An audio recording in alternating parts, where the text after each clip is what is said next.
So শুরু করা যাক। হ্যালো, আমি সমুদ্র পাল।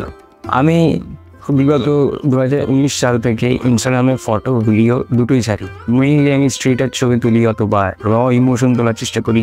মোস্টলি সেগুলো যেন ক্যান্ডিড হয়, সেটাই আমার প্রধান লক্ষ্য। তবে এই ক্যামেরা কেনার পরে 6-7 মাস আগে আমার মাথায় একটা ভাবনা আসে, যদি এই এক্সপিরিয়েন্সগুলোকে আমি ইউটিউবে একটা ব্লগের মাধ্যমে শেয়ার করতে পারি তাহলে সেটা কেমন হয়। কিন্তু ভাবনাটা যতটা সোজা ছিল, ওটাকে এক্সিকিউট করা ঠিক ততটাই কঠিন ছিল। তো এই 6-7 মাস অল্প অল্প করে টাকা জমিয়ে ইকুইপমেন্টসগুলো কিনে, যেগুলো দরকারই ছিল না, কি একদমই হয় না, সেগুলো কিনে আস্তে আস্তে আমি শুরু করছি আমার এই প্রথম ভিডিও এবং আজকে প্রথম শ্যুট।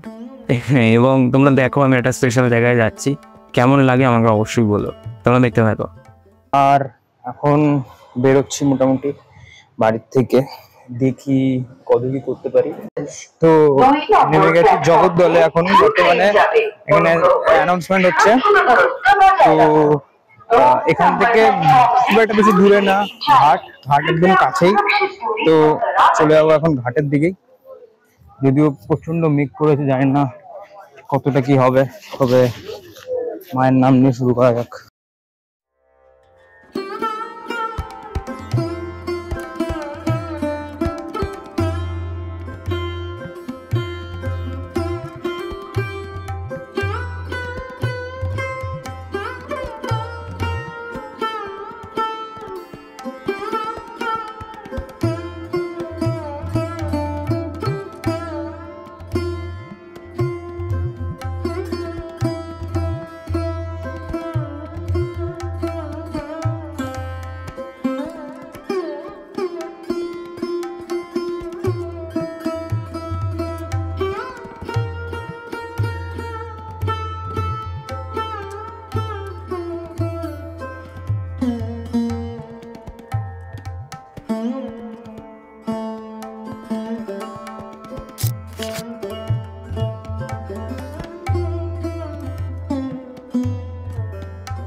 এখানে একটা ভালো ফ্রেম পাচ্ছি।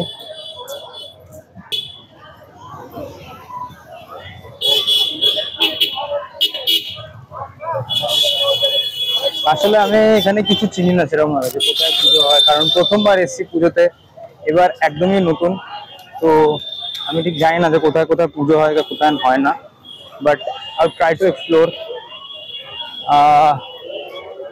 এখানে এই দিকটাতে আই গেস হয় কোনো একটা পুজো, তো যাই আগে দেখি যে কি পুজো হয়।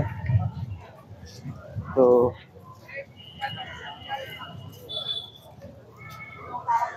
এদিকে মেবি যে চন্দননগর মহকুমা আদালত। আর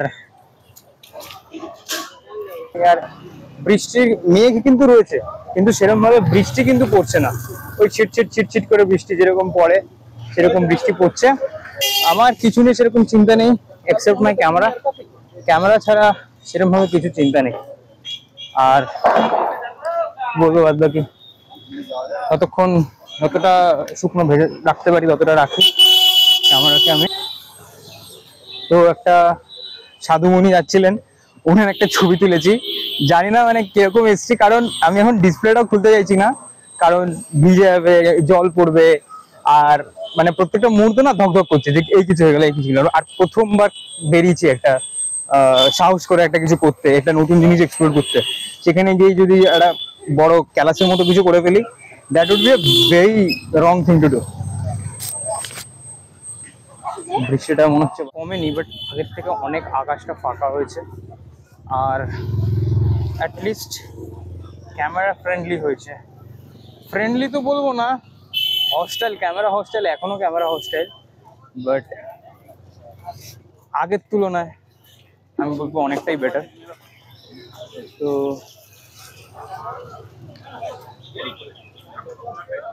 এখানে কয়েকজন বসে আছে, দেখবো এদের ছবিটা যদি তুলতে পারি।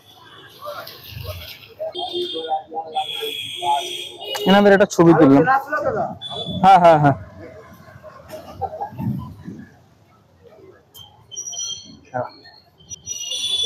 अरे वाह ঠিক আছে। তো এখানে এই দাদুরা বসেছিলেন, ওনাদের একটা ছবি তুললাম, ওনারা দেখতে চাইলেন বলে ওনাদের দেখালামও। এখানে তোলার একটা চেষ্টা করছিলাম, বাট মনে হচ্ছে না যে ওনারা এটা তো খুশি হবেন, কারণ এখানে ওনারা সবাই বসে আছেন, এখানে শুয়ে আছেন, ঘুমাচ্ছেন। তো এখানে তোলাটা একটু ডিফিকাল্ট, তাও চেষ্টা করি এপাশ দিয়ে যদি একটা তোলা যায়।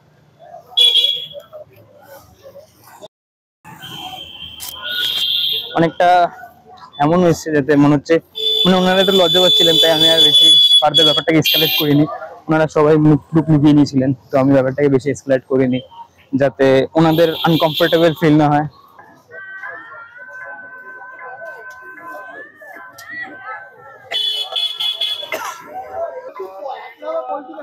তো এখানে একটা ছবি তোলার চেষ্টা করেছিলাম, পুরোটা একটা গোল্ডেন একটা ফ্রেমের মধ্যে এই কাকুটাকে এখানে একটা তুললাম। এটা যদিও অতটা ইন্টারেস্টিং নয় সাবজেক্টটা, বাট মানে মনে হলো একটা তুলি, কারণ উনি যেভাবে কথা বলছিলেন, ওনার কথা বলার ধরনটা ইন্টারেস্টিং লাগছে। এখানে আমি মানে যেহেতু এখনো অনেক বেশি টিমিড, এখনো বলতে পারিনি এরকম ভাবে কাউকে, তো এখানে এই ছবিটা তোলার চেষ্টা করলাম একটা, যেখানে এই বাঁশগুলো বা এই যে অবস্ট্যাকেল গুলো সেটা ভদ্রলোকের মেবি সামহাও মানসিক যে অবস্থা সেটাকে বোঝাচ্ছে।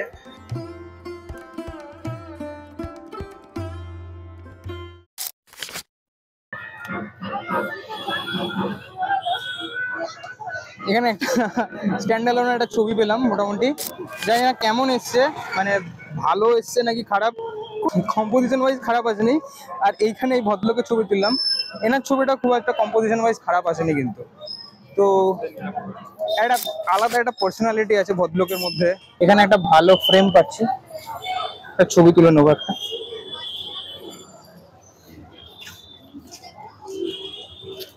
ভদ্রলোক যখন শুয়েছিলেন তখন ছবিটা কিন্তু ভালো আসতো, বাট যেহেতু উনি উঠে গেলেন সেরকম ভাবে ভালো এলো না।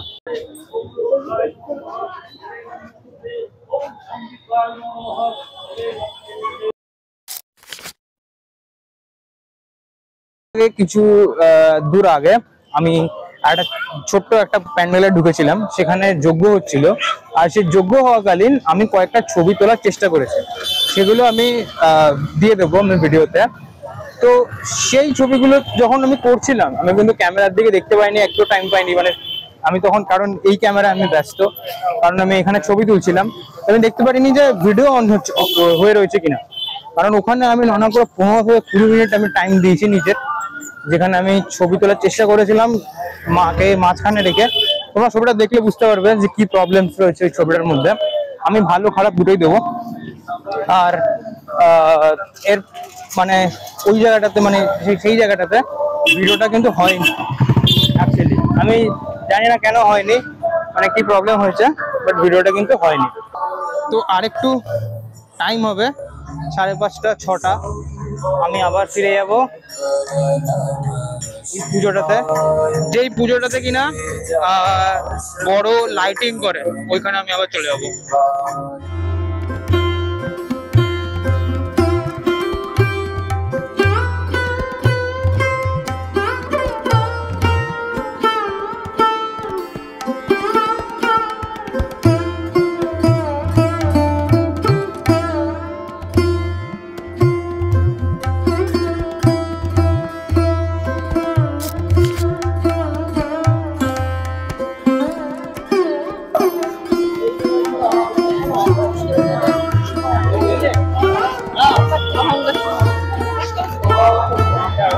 নাম হচ্ছে আদিমা।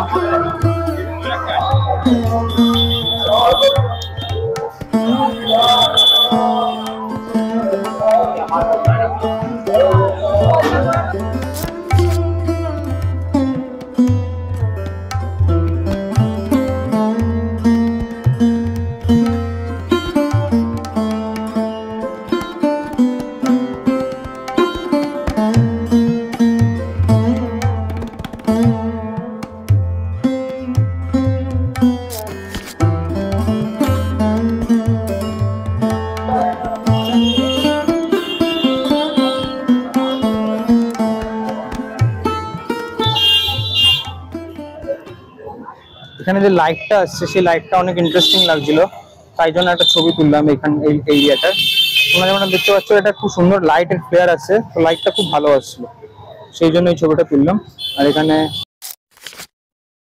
তো এই যে লাইট জ্বালিয়ে দিয়েছে, ঘড়িতে বাজে পাক্কা 5টা 5, অর্থাৎ গত 3 ঘন্টারও বেশি সময় ধরে আমি ছবি তুলছি। কিন্তু সত্যি কথা বলতে ব্লগটা যেভাবে ভেবেছিলাম সেভাবে ব্লগ হয়নি, কারণ স্টোরেজের অভাব ছিল, অনেক কিছু প্রবলেম হয়েছে, সেভাবে ব্লগ হয়নি। একটা বাচ্চার ছবি তুললাম জাস্ট রিসেন্টলি কিছুক্ষণ আগে, এই যে বাচ্চাটার ছবি। সিনটা জাস্ট দেখো একবার। সরিষা পাড়ায় চলে এসেছি এখন, এটা মেবি জানি না, আমি না বড় কালীতলাতে এসেছি এখন আমি, সরিষাতলা নয়, বড় কালীতলা এসেছি এটা আমি। আর তুমি জাস্ট দেখো, মানে মেসমেরাইজ ভাই, কোনো মানে ইয়ে নেই। এটা ভিডিও শুট করে নেবো আমি এখানে একটা।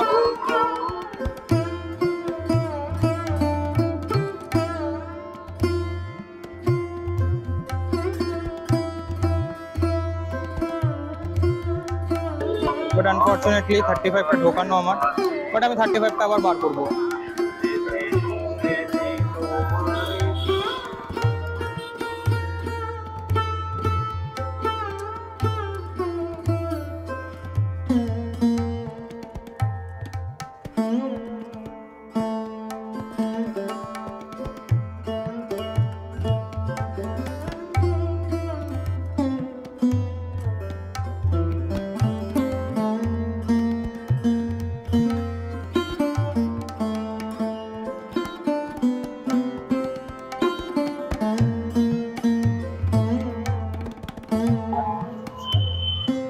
Now we are moving to মা কালীর প্রতিমা রয়েছে, তো আগে প্রণাম করে নিই।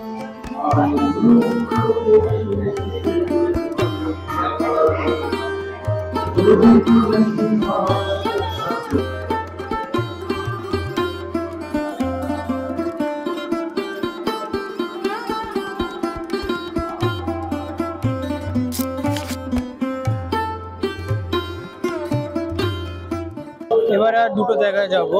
একটা জায়গা হচ্ছে গিয়ে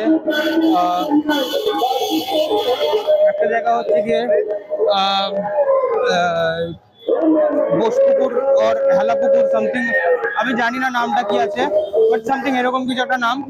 তো সেখানে হিরে দিয়ে নাকি ঠাকুরের মানে মূর্তি সাজানো হচ্ছে, তো সেখানে যাব একটা। আর তারপরে ঘাটে যাব এবং সেখানে গিয়ে ভিডিওটা শেষ করব। জমপুকুর ধার,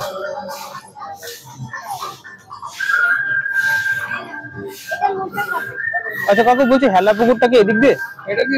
আচ্ছা আচ্ছা, থ্যাংক ইউ। তো এখন যাচ্ছি আমরা হেলা পুকুরের দিকে, কিন্তু প্রথম এটা হচ্ছে গিয়ে জমপুকুর।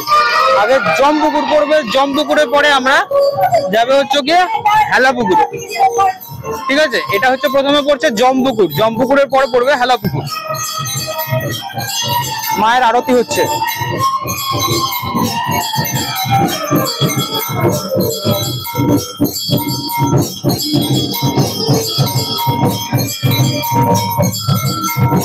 হ্যাঁ, এটা পাথরের ঠাকুর।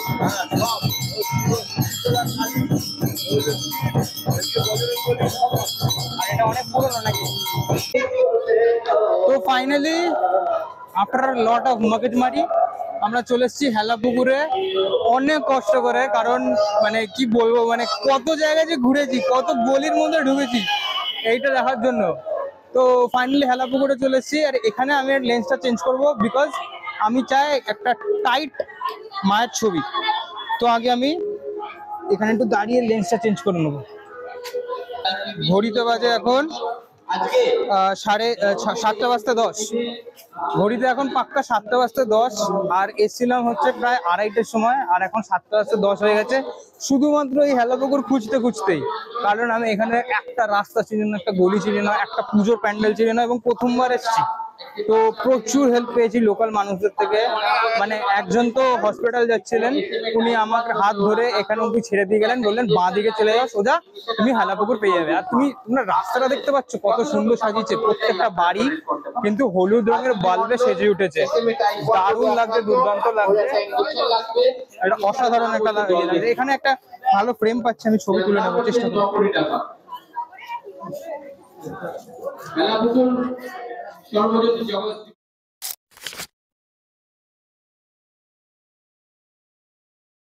আপনাদের জানাই প্রীতি, শুভেচ্ছা, অভিনন্দন ও ভালোবাসা। Thank you. আজকে নবমীর পুণ্যতিথিতে তো এটা হচ্ছে গিয়ে পুজো, হেলাপুকুরের পুজো, যেখানে মায়ের মূর্তি কিন্তু সম্পূর্ণ হিরে দিয়ে খচিত হয়েছে, মানে প্রত্যেকটা গয়না হিরে খচিত। তো এইটাই হচ্ছে সেই পুজো। তো ভিডিও শুরু করার সময় ভেবেছিলাম অনেক নতুন জিনিস শিখবো, অনেক আলাদা জিনিসপত্র শিখবো, অনেক কিছুই শিখেছি, সেটা মিথ্যে নয়। তবে যেই জিনিসটা আমি ভাবিনি কোনোদিনও হবে, সেটা হচ্ছে আমি ভেবেছিলাম আমি টেকনিক্যালি খুব সাউন্ড, আমার টেকনিক্যালি কোনো অসুবিধা হবে না, বরং ব্লগ কী করে করবো, কথা কী করে বলবো সাইমালটেনিয়াসলি, ফটো তোলা আবার ভ্লগও করা, দুটো জিনিস একসাথে মাথায় রাখবো কী করে, সেই জিনিসটা নিয়ে ভেবেছিলাম আমি সমস্যা হবে। বাট অ্যাকচুয়ালি সেটা নিয়ে কোনো সমস্যা হয়নি। সমস্যা যেটা মেইন হয়েছে সেটা হচ্ছে গিয়ে আমার টেকনিক্যাল গ্লিচি। আমি সময় থাকতে যদি ক্যামেরার বা ফোনের, মানে যেটা যে ফোনে আমি রেকর্ড করেছিলাম, সেই ফোনের যদি আমি ডাটা ঠিকমতো ক্লিয়ার করে যেতাম, তাহলে অনেক অনেক আরও ইনফরমেশন আমি আরও তোমাদের দেখাতে পারতাম। কিন্তু কেন জানি না সেটা ক্লিয়ার করিনি, ওভার কনফিডেন্স ছিল। এবং যখন গেছি 15-20 মিনিট 1 ঘন্টা রেকর্ড করার পর দেখলাম ক্যামেরা আর নিতে পারছে না, স্টোরেজ নেই, ফোনের স্টোরেজ শেষ। তো ক্যামেরা কোয়ালিটি নিয়ে আমি কিছু বলবো না, কারণ ওটা আমি জানি ওটা ওরকমই ছিল, কিছু করার নেই। 12,000 টাকার ফোনে আমি এর থেকে বেশি কিছু এক্সপেক্ট করব না। তবে হ্যাঁ, একটা হ্যাপি নোটে শেষ করি যে শিখেছি, আর সেটার জন্যই গেছিলাম, এক্সপিরিয়েন্সটা শেয়ার করতে চেয়েছিলাম, সেটাও অনেকটা করেছি, বলবো না পুরোপুরি পেরেছি, অনেকটা পেরেছি। তো তোমাদের কেমন লাগলো অবশ্যই আমাকে জানিও কমেন্টসে, আর ভালো খারাপ মিশিয়ে যা যা যেমন লেগেছে সবটাই আমাকে বলো, তাহলে আমার ইমপ্রুভ করতে খুব সুবিধা হবে। ততক্ষণের জন্য ভালো থেকো and be creative. Thank you.